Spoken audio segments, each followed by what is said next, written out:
एका देशमा एउटा गाउँ थियो। त्यस गाउँमा आमा र छोरा बस्थे। आमा चाहिनेको एउटा मात्र आँखा थियो र उनी अलि बुढी पनि थिइन्। छोरालाई गाउँलेहरूले एक आँखेको छोरा भनेर मजाक उडाउँथे। छोरा चाहिने आमासँग आएर झगडा गर्थ्यो, रिसाउँथ्यो अनि आमालाई मुखमा आएको भन्थ्यो। एक दिन त आमालाई उसले, तिमी एक आँखे बुढी, तिमीले गर्दा मलाई सबैले गिजाउँछन्। तिम्रो मात्र एउटा आँखा किन? उत्तर देऊ। लाज लाग्छ मलाई तिमी देखेर, समेत भन्न भ्याएछ। तर आमाले छोराको कुरा सुन्थिन् मात्र अनि मनमा नै भन्थिन्, समय आएपछि सबै कुरा थाहा पाउनेछस् मूर्ख। आफ्नो प्रश्नको उत्तर पनि थाहा पाउनेछस्। दिनहरू बित्दै गए। छोरा पनि लक्का जवान भयो। आमा अब छोराको बिहे गर्ने सोचिन्। आमाले एउटी केटी खोजेर छोराको बिहे पनि गराइदिइन्। सुरुमा त सासु बुहारी असाध्यै मिल्थे। समय बित्दै जाँदा बुहारीलाई आमाको एउटा आँखा मन परेन। उसले मनै सोच्थी, भोलि मेरो छोरा जन्मिन्छ अनि मेरो छोरालाई गाउँलेहरूले एक आँखेको नाति भनेर गिजाउँछन्। म यो हुन दिन्न। बुहारीले बुढी आमालाई देखिसहँदैनथी। देख्न साथ एउटा न एउटा बहाना बनाएर गाली गर्थी। खाना पनि दिन्थिन।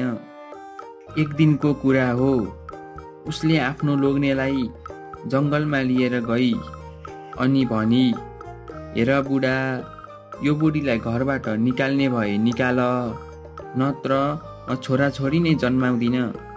लोग्नेले बुढीले छोराछोरी जन्माउन मानिन भनेर डरायो। उसले बुढी आमालाई वृद्ध आश्रममा लगेर छोड्ने विचार गर्यो। अनि त्यो पापी छोराले बुढी आमालाई वृद्ध आश्रम लिएर गयो। आमालाई त्यहीँ छोडिदियो र आफू घर फर्कियो। घर फर्किँदा उसकी स्वास्नी खुसी भएर बसेकी थिई।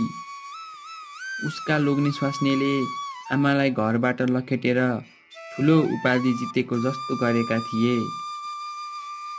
समय बित्दै गयो। उनीहरू आमालाई भेट्न वृद्ध आश्रम पनि जाँदैनथे। उनीहरूलाई आमाको कुनै वास्ता नै थिएन। एक दिनको कुरा हो, घर सफा गर्दै गर्दा बाकसमा एउटा कापीको पानो भेटियो। उसका लोग्ने स्वास्नीले त्यो पढ्न लागे। त्यसमा लेखिएको थियो, बाबु, तिमी सानो छँदा तिमी खेल्दा खेल्दा लडेर तिम्रो आँखा फुटेको थियो अनि मैले मेरो आँखा निकालेर तिमीलाई हालिदिएकी थिएँ।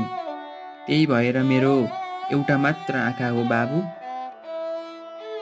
त्यो चिठी पढ्दै गर्दा छोराको आँखाबाट आँसुको धारा बगिरहेको थियो। उसका लोग्ने स्वास्नी त्यहीँ बसेर रुन थाले। छोराले सानो छँदा आमालाई लगाएका वचन सम्झेर झन रुन थाल्यो। उनीहरूले आफूले गरेको पापको महसुस गरे। छोराले सानो छँदा आमालाई गरेको प्रश्नको उत्तर पनि पायो। उनीहरू ढिला नगरी वृद्ध आश्रम गए। आमा धेरै नै बुढी भइसकेकी थिइन्। उनीहरूले आमासँग माफी मागे। आफूले आमालाई दिएको पीडाको पश्चाताप पनि गरे। उनीहरूले आमालाई घर लिएर आए। उनीहरूले जिन्दगीभर आमाको सेवा गर्ने कसम पनि खाए।